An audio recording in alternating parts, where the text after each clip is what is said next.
I'm gonna make him an offer he can't refuse. The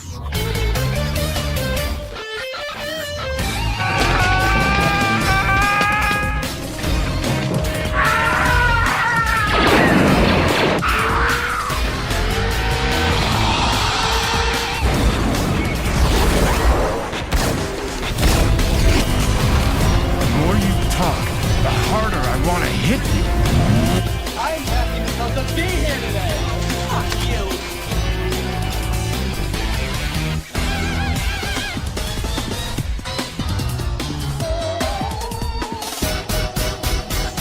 Come on, you want me to drive? No.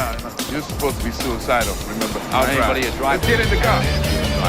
Fucking shit. Fuck me in the fucking ass. Fuck you, you fucking stupid cunt.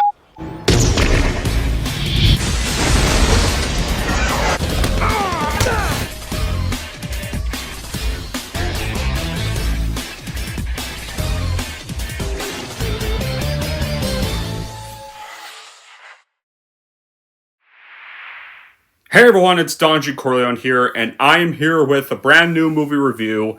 And this review is going to be for a film that has come out this week on Wednesday, and has already so far had a higher opening day than its predecessor, and it's for a video game adaptation sequel and Illumination's newest film in 2 years.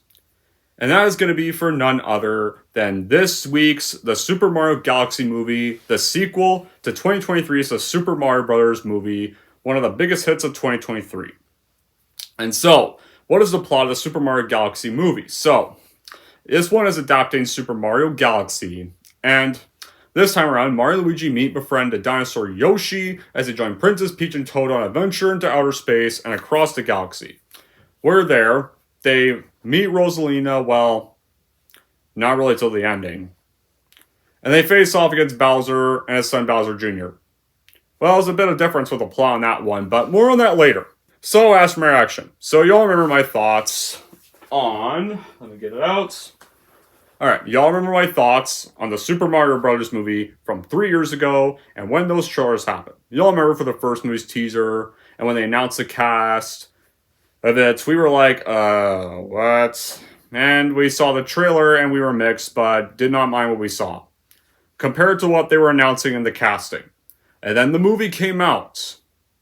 Oh yeah, the second trailer happened and we got more hype for it. And then the movie came out and it was quite a surprise and actually very good. The fact is, like, it was such a big hit that it was all over the place when it came out. Like, it made over $1.3 billion, took Shrek 2's record for the highest grossing non-Disney animated film in North America, which held that record for like nearly 19 years by that point, and was never surpassed until this movie came out. Became the highest grossing video game movie of all time, and still is. Right there. And it actually turned out to be very good for a lot of people. Critics were more mixed on it, but a lot of fans really liked it. Personally, I definitely was one of those fans. But my problem was that the movie felt a little bit too short, so I was hoping the sequel wouldn't really feel like that.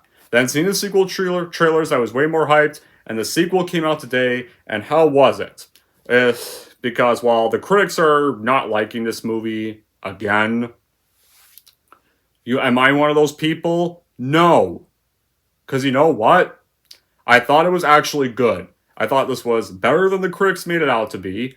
Actually a very great time. Not better than the first, but about the same level as the first. In a way. I still have some problems with the movie, but if the movie seriously is not an awful film. Alright? It is not. It's actually, maybe if they're expecting some kind of like movie or something, well, if you're not a big fan of Mario, maybe not really that, but it's kind of, because it's definitely much more for Nintendo and Mario fans, but if you're a huge fan of Nintendo and Mario, this film's a blast. Like I am. So, how was this film made? So, it was made 2021 when Nintendo's president, Shutaro Furukawa, stated that Nintendo was interested in producing more animated films based on its properties if the film was a success. And Illumination CEO Chris Meledandri was asked about the possibility of a sequel to the Super Mario Bros. Movie before the film's release in April 2023, and then following the massive success, a new Mario film was announced in March 2024, and Horvath and Jelinek returned as directors and Fogel as screenwriter. And they were also planning some other stuff. You know, they're planning, I think they were originally planning some kind of Donkey Kong film but from what I'm about to explain in this movie, I think we might be getting some more things. It seems like they're building up to something that I'll mention later. But after the film was shot and completed, the Super Mario Galaxy movie premiered in Kyoto, Japan on March 20th, 2026, and was released in the United States on April 1st, and has made $34 million opening day, more than the first film's $31 million. It got mixed negative reviews from critics, but fans of Mario really like it. Once again, like the reception with the first one. Alright, so here are the good qualities in the story of the Super Mario Galaxy movie. So, why the Super Mario Galaxy movie is still good to me, despite what the critics think. The sequel to the original movie is still as amazing and fun as the first one. I don't think it deserves any of the hate. I mean, there are some problems I have with the film, but come on, 42% really? Besides, I don't give a fuck what Rotten Tomatoes or IGN or Metacritic think. All right, reviews, those sites are a fucking joke. All right, they are always been. Like I said a million times, Rotten Tomatoes is a fucking joke, alright? So I don't care what Rotten Tomatoes thinks. And honestly, I don't think a lot of audiences even care what they think either, because they really like it, because a lot of Mario fans are liking this movie. Nowadays, like, here's the thing. These films aren't supposed to be some big Oscar winner masterpieces. No, they're supposed to be, like, Mario's just supposed to be a really fun franchise. It's not trying to be some Oscar-worthy story. The games weren't that. The games were about having a fun time, you know? They were these really fun game series, and that's what these movies are also trying to be. I still really enjoyed it with the cast here. The voice acting, the great animation, the action sequences, the humor also lands well too. Like, there's some good bits with Yoshi, and there are still some funny little minor bits with Bowser, and some other funny bits with some other characters and some other cameos. And the colors used in the world building, and the fact it does the Galaxy theme as a sequel fits perfectly well. And honestly, I like this movie about as much as the first one. Now, while the first one does have a better start to it, this movie does start off a little more calmer pace to me. Some people are saying this film is so overrushed. Personally, I thought the first one was way more too quickly paced. Personally, I think the first one felt way shorter. This, though, is still not really that long, but at the same time, I think the pacing is a little better. I think it's not as overrushed as the first one. I think you get a bit more time with the characters. And it's, in a way, like that. And there's a plot twist about Princess Peach I'll also mention later in this version. And this sequel, like the last film, has many references to the Mario games and some other games that are not just Mario. The story is engaging and interesting. Like, maybe a little not as interesting as some other Mario stories, but still very interesting. The visuals, like when they're in outer space, or when they're at the Bowser Land, or when they're at the casino bits, or when they're all over the rest of the world in the film, are also amazing. In fact, they kind of look even better than the first one. That's expected, because this takes inspiration from the Mario Galaxy games. And there's another thing about this movie. This movie looks a lot more like the game's animation. That's why I feel the animation did. I feel they looked a lot more like their game counterparts in this movie, a little more than the first one. So I like that. And now I'll mention these references. Why I'm mentioning they reference other games and other Nintendo stuff. Because there's not just references to the Mario games. There are a few references to some other Nintendo games that left me surprised. One of them they kind of spoiled in the posters, but at the same time, it was a shock they apparently included this and actually surprised us. Because most of the trailers left them out. Like, they didn't reveal Fox till the poster, but here you got references of Mr. Game & Watch, Rob the robot, who had such a funny cameo we'll get to later, and the other Marcos people, the Pikmin, aka Olimar the Pikmin, the guys who would appear in Super Smash Bros. Brawl. And of course, this one ended up being a main character in the film, Fox McCloud. You know this game series Star Fox? That Fox. Yeah.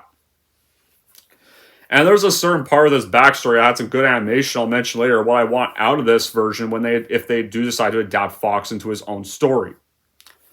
Alright, how do we start off? So, we actually start off with Princess Rosalina pretty much narrating a story to her children, the Lumas, who pretty much are all, that one Luma that was imprisoned in the first film and constantly had that running gig about being excited about death. But yeah, it's pretty much like those. There are a whole bunch of them. And she's narrating, and as you all know, she's voiced by Brie Larson, who you all know plays Captain Marvel. But you know what? Here's what I'm gonna say. Princess Rosalina was actually likable. Yeah, she was actually a very likable, enjoyable character. On the sad side, though, she's barely in the movie. I think that's one flaw I can agree with. That Princess Rosalina doesn't really play much of a role in the film, and after she gets captured, she's not really seen again until the final act. And that does bug a lot of Rosalina fans because there are fans of this character, and apparently she's a big central part of the game.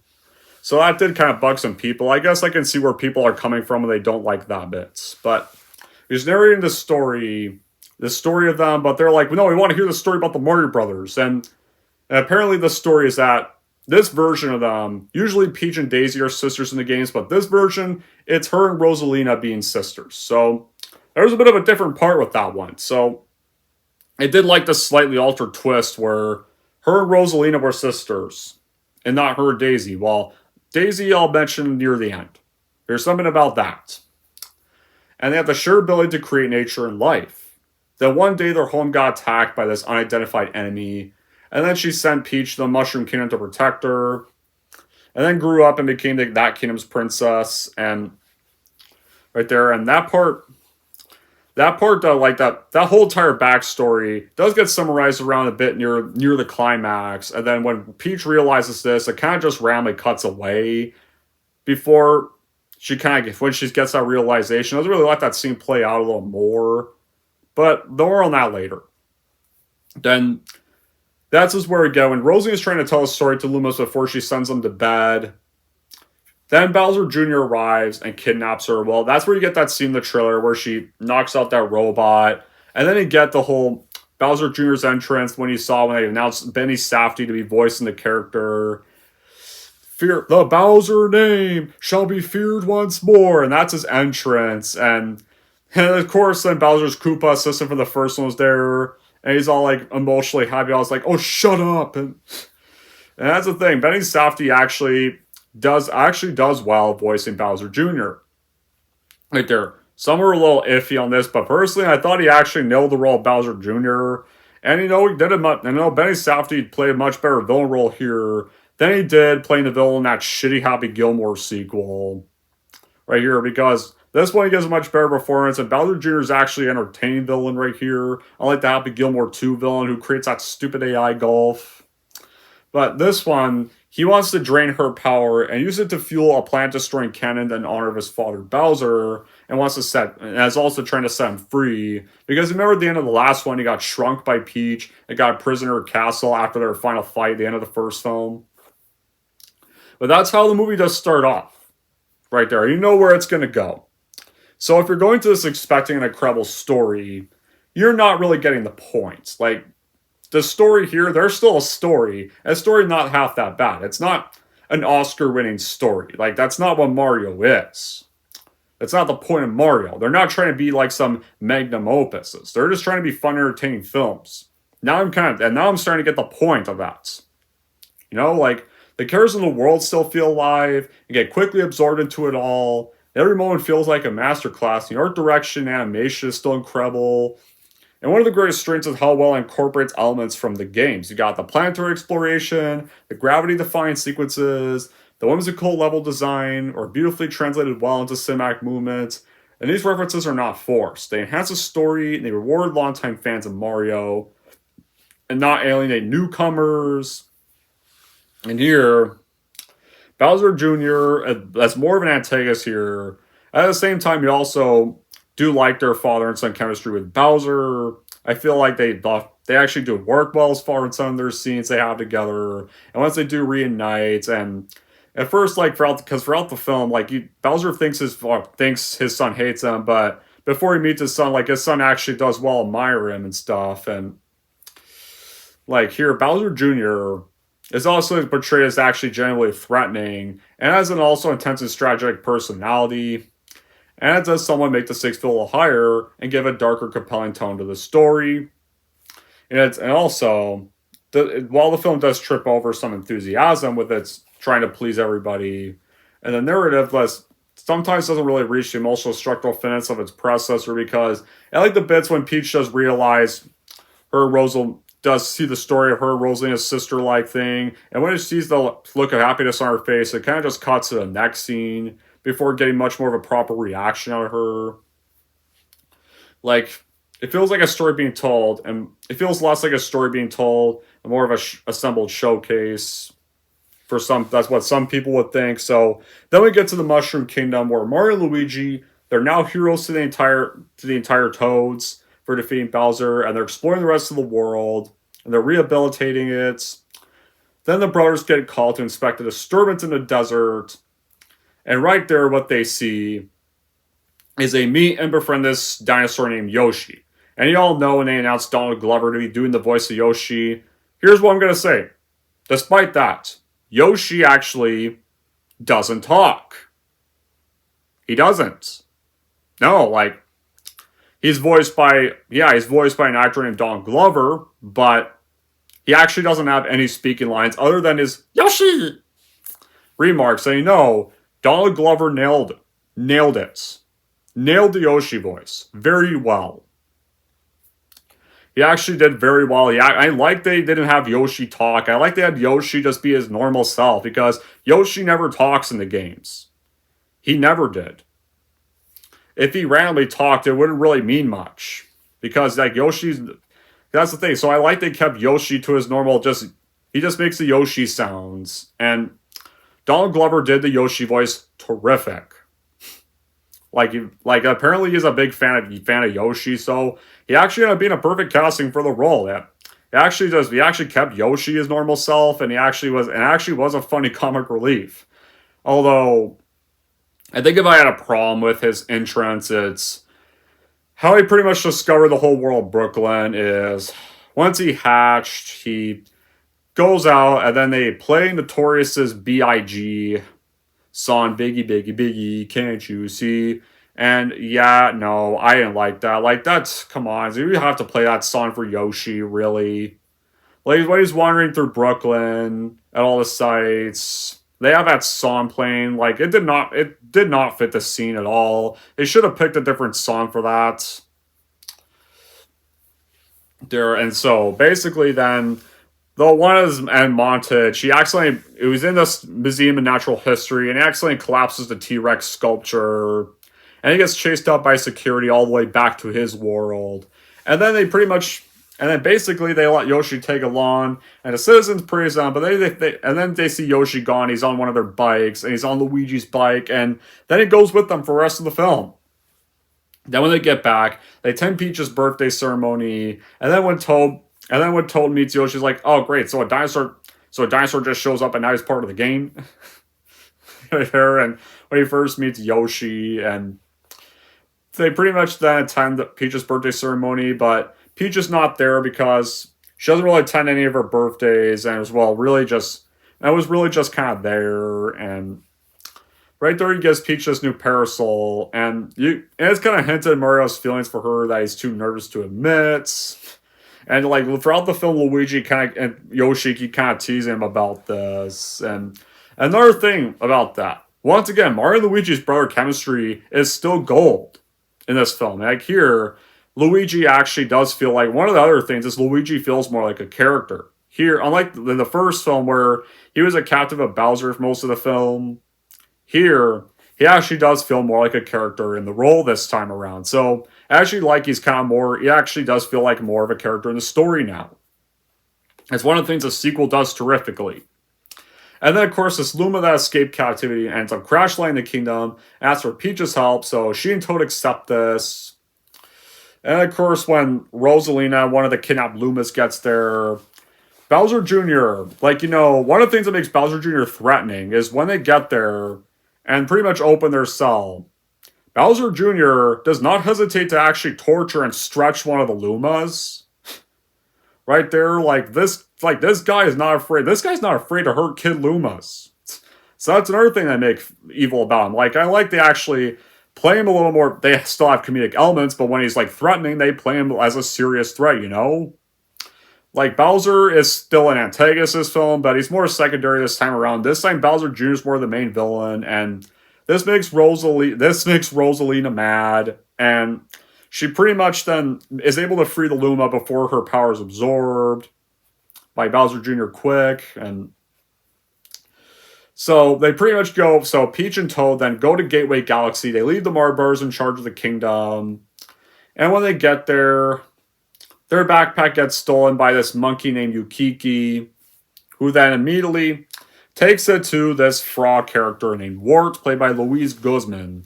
And you get some cameos of Birdo, who, not too familiar with Birdo, other than just the Mario Kart games. I know she's in the Mario Kart games, but I think his girlfriend's with Yoshi, but apparently in this version, they make her evil. And I'm wondering, in her non-Mario Kart games, is she really evil?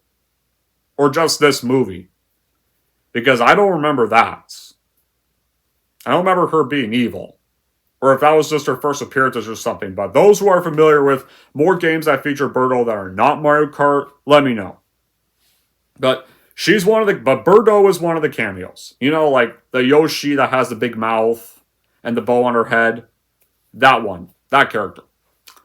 And Wart is this frog that burps out bubbles whenever he talks, and they fight Wart's henchmen on this like casino, and it has some. And I kind of like the minor little Matrix Reloaded throwback with some of the henchmen Peach fights. It kind of feels like one of the shots does feel evident to when Neo was fighting the Smith clones in Reloaded, and so they then interrogate Wart for Rosalina's location, and they're able to know it, and they reclaim the backpack and they leave. But Wart immediately warns Bowser Jr. about Peach. And of course, right there, they pretty much then go to... Oh yeah, sorry about this. Alright. Then Mario and Luigi, after a whole day running the kingdom, they pretty much then get summoned to Bowser's imprisoned castle, where he's still shrunk from the end of the last one. And that's where you get the bit in the trailer where he's showing the birds of pain, though Mario does not want to look at him, and he's still mad at him, just looking away. Although Luigi seems happy to see him and even praises the painting he made for Peach, like you saw in the trailer. But Mario's obviously like, it's trash. Even though Bowser told him to say something about the painting honestly, he gets all mad about that. And then goes back at his castle for a little bit, and then you get, once, they're pretty much on their own, really, once the Mario Brothers are with Bowser for a brief bit, you get this subplot where they're kind of having to work with Bowser, and, it kind of has a bit of an identical twist. Here's the thing. With 2 video game movie sequels, you add Sonic 3, where Robotnik was briefly teaming up with the Sonic Heroes to take on the threat that pretty much ended up being Gerald, his grandfather. And here, it's almost kind of the same thing, except the actual difference is Bowser stays evil once he joins Bowser Jr. And more on that stuff later as well. So, once Bowser Jr. visits the castle to break out his father, he fights the birds and Yoshi, tries to free Bowser, and that's where you get his iconically epic little Prowler-like self that you saw in the teaser. And of course, though, the castle gets dropped into Honey Hive Galaxy. Right there, and it actually feels like an intense bit where they're trying to outrun the ruins of the castle. So I really also liked that whole sequence where it actually felt very intense, where the castle is falling and it's almost crushing them. And of course, that's when you get some more funny bits, like when Bowser's out of his imprisoned castle and tries running away, but he's still shrunk. And then Mario grabs him and then he attacks Mario either way. And then pretty much then he has to stay with the Mario Brothers and Yoshi for their entire for their journey subplot. And then of course, Bowser makes Mario step on him, which restores him to normal size. And then there's this is a subplot for most of the film where he's actually kind of teaming up with them for this brief little bit. And I think what was missing was that we should have had more. We should have had a bit more scenes of them together. You know, maybe a bit more scenes of him and Mario struggling to like one another, or arguing, or roasting one another. And, you know, having a bit more character development where they're actually kind of briefly working together for a little bit before meeting up with Bowser Jr. again. Then they get to Honey Hive Galaxy, and at first, like, the Queen wants to imprison the Mario Brothers for the wreckage to castle cause, but Bowser then enters the castle, sacrifices his freedom to allow the two brothers and Yoshi to enter the Gateway Galaxy. And that's pretty much that. Right there, and that's pretty much the last we see of him teaming up with them until Bowser Jr. abducts him. And of course, like, that surprising, like, none of the bees try to stop him from escaping, and the other prisoners seem actually very happy that he's being rescued. And this is kind of weird how none of the bees seem to know about this, and they don't try to set up a search warrant. But after that, we don't really see any of the bee characters of the place ever again. And once they get to Gateway Galaxy, they reunite with Peach and Toad. Oh yeah, during this whole galaxy, this is where you meet Rob the robot, who's pretty much pointing them directions. And this, like, plot, his role was funny as hell. Like, one of the funniest scenes of the film. Like, where he's pointing the direction, like, it's right over.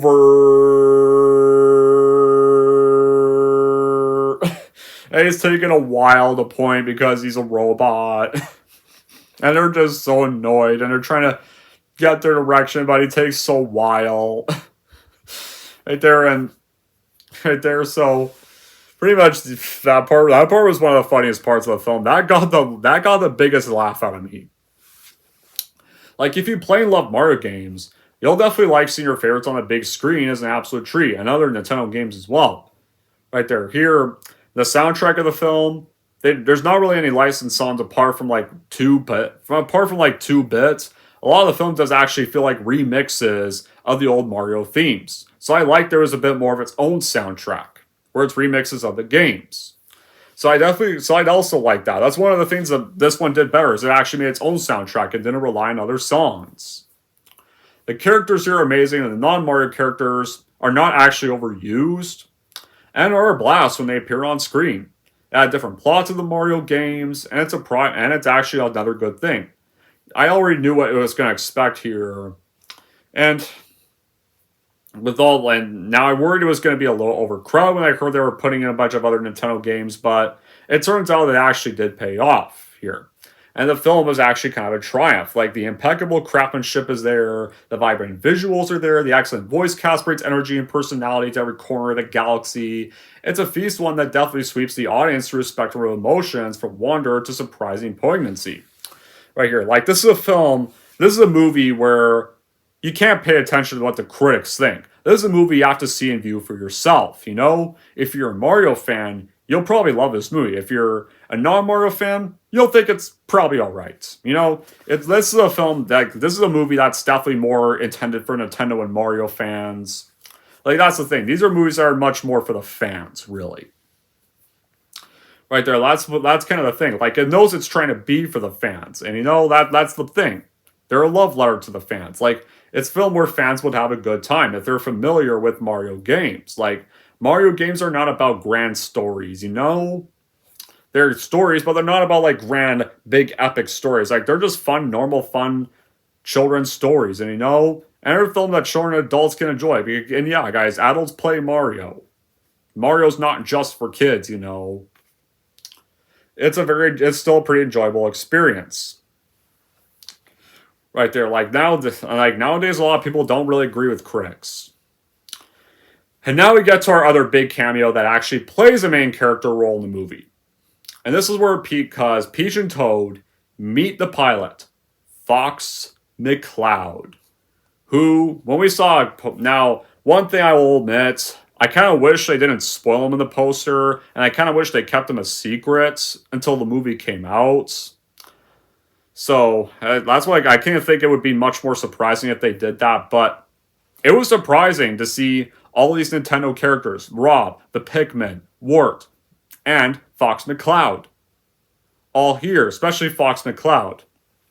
Now, one other thing that had me iffy was that they casted Glenn Powell as a character, and yeah, I know, like I said before, I'm sick and fucking tired of this guy appearing in every fucking franchise nowadays. However, he actually was not bad in the role. I'll admit that. I actually thought he was actually pretty tolerable in the role. And actually didn't do too bad of a job voicing him. And of course, like, once you get to this part, this is the part where I mention I wish a Fox movie would get made with this animation style, because when you see his backstory, it's done in a nice little anime-styled animation. It's not a computer animated backstory. It's an actual anime-styled comic book-like backstory. And that's another thing. If they make a movie about Fox McCloud, I want it to be done in this animation. Please. Please do it in this animation. I would actually like that. Right there. If you make a Fox McCloud movie, can we have it in this animation? Because that would actually be great. And if Illumination did that, it'd be more unique. Right there. So he meets them, and because Toad's backpack has money, he is able to transport the group. And then, of course, then the Mario Brothers see this and meet him, and when they reunite, and surprisingly, Fox even lets the Mario Brothers take along and doesn't kick them off. And you know something, like, at first it looks like Fox and Mario will have this rivalry over Peach, but they don't do that. No, they actually don't have any rivalry with each other. They actually don't have a rivalry over Peach. So I like they didn't do that.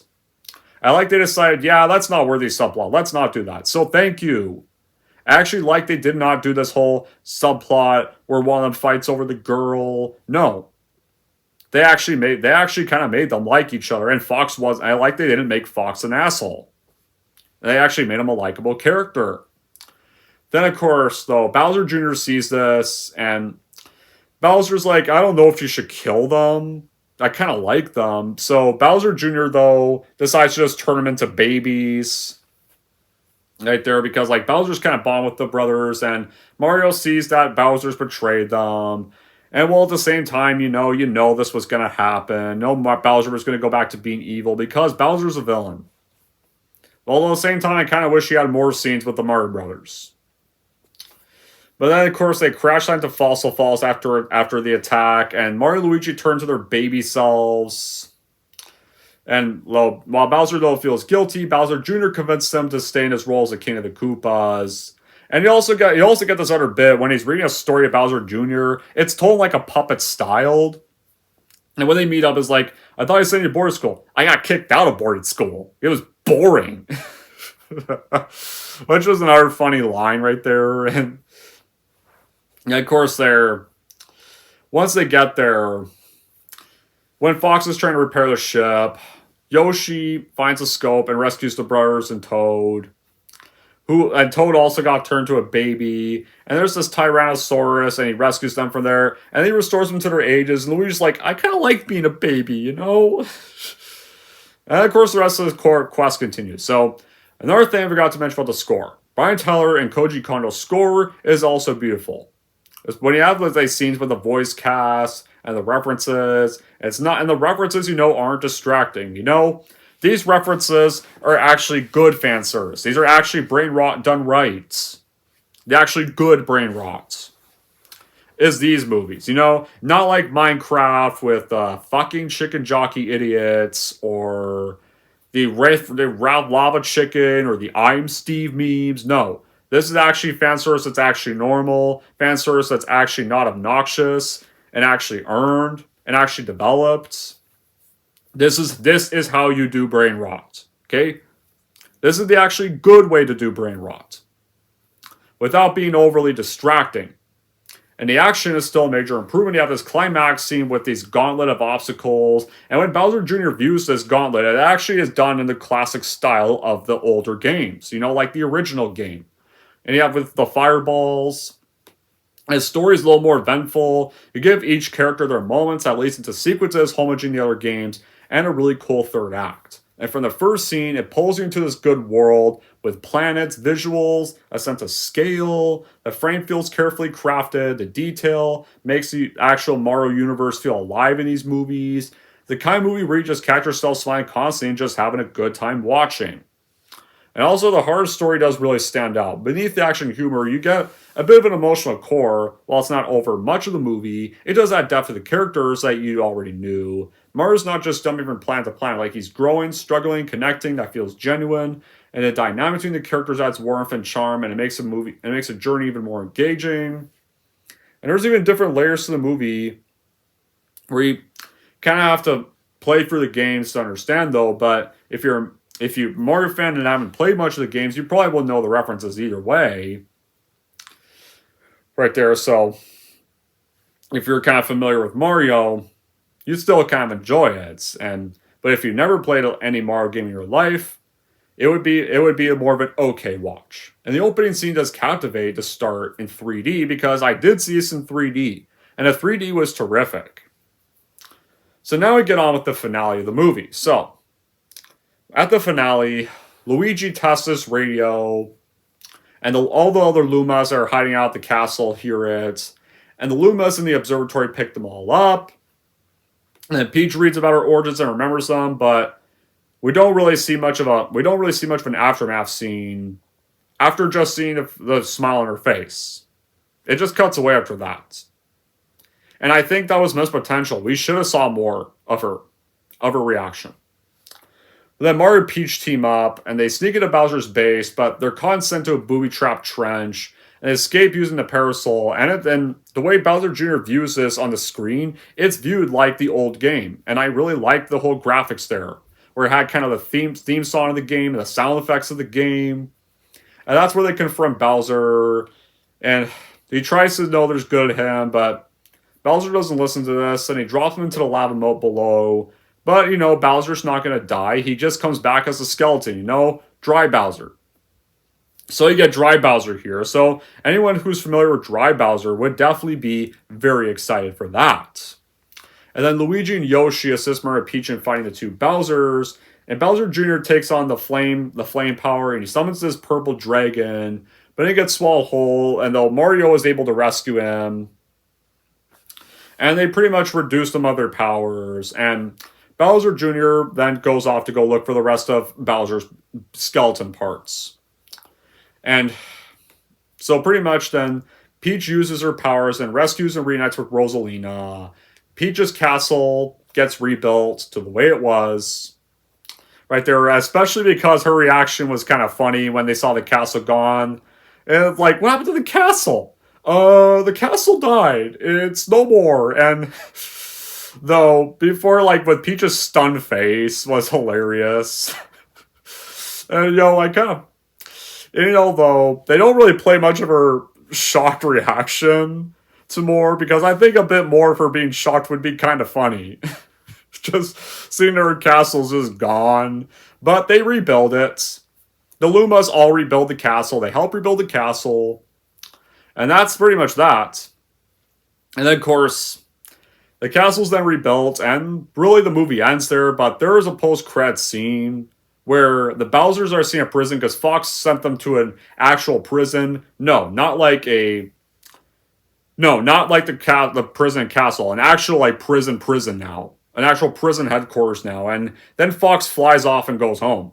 And you see the Bowsers trying to escape. And of course, though, the same Luma Bowser imprisoned in the first film is now their guard, hello, maggots. And, at the end of that trailer. And then the Bowsers scream in horror because they know they're about to be punished with some pretty grueling stuff. And that's the thing. Bowser Jr. tortured a Luma in the opening act.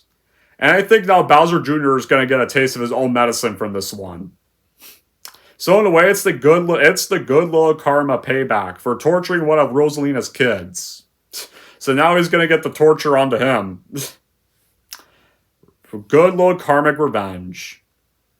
And then there's another post-credit scene that teases Princess Daisy, where Yukiki attempts on a robbery, but Daisy stops him.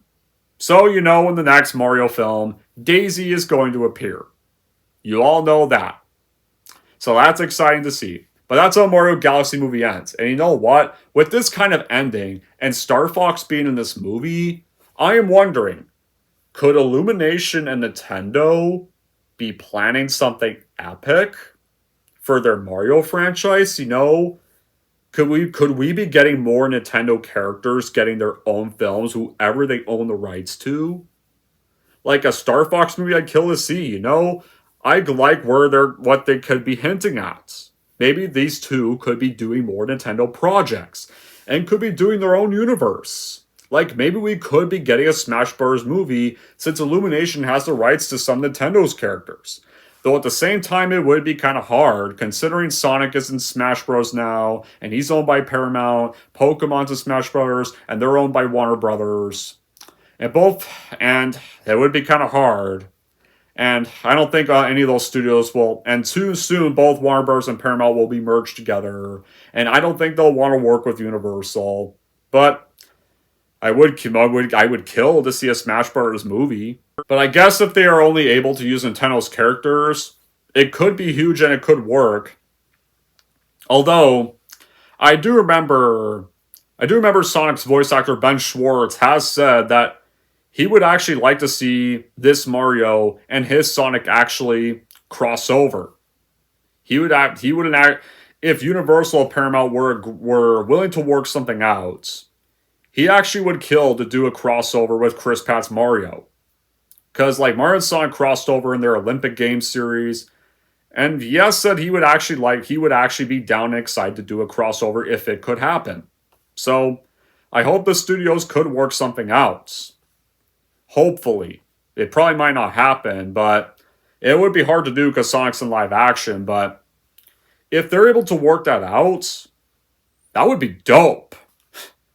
And what Illumination could be teasing with maybe some more other Nintendo projects, I can't wait to see what other characters they adapt. Because I kind of like what plan they're doing so far. Alright, so now I don't have any bad qualities. So, yeah. Once again, the short runtime. That is a problem with the first movie, but though it's not as over short paced as the first one, it does feel a little bit more movie length. And there are some other references and Easter eggs that could be annoying to some people, but that doesn't over jam up the movie. There are some decent ideas for character arcs, like with Bowser and Mario kind of learning to get along with each other. And it kind of feels too short. And Rosalina, she's not really in the movie a whole lot. And that could be disappointing for fans of Rosalina excited to see her, because she's kind of underused. And after the first bit, she's not really in the rest of the movie till the final act. And that's another thing. Rosalina was actually a pretty cool character. And especially because it's a Galaxy movie. Like, Rosalina plays a big role in the Galaxy games. She's one of the essential parts of the Galaxy games, and she doesn't really get much of a role. Other than those, I enjoy this movie about as much as the first one, and I still recommend it to fans of the first film and fans of Mario. So in the end, I would say the Super Mario Galaxy movie is also worth watching and buying for your collection, especially if you like the first movie. Anyways, that's it for my review of Super Mario Galaxy movie. When I rank the Super Mario Galaxy movie, here's how I'm going to rank this movie.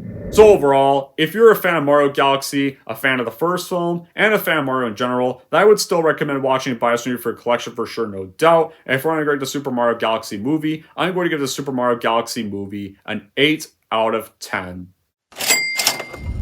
Alright, there we go, guys.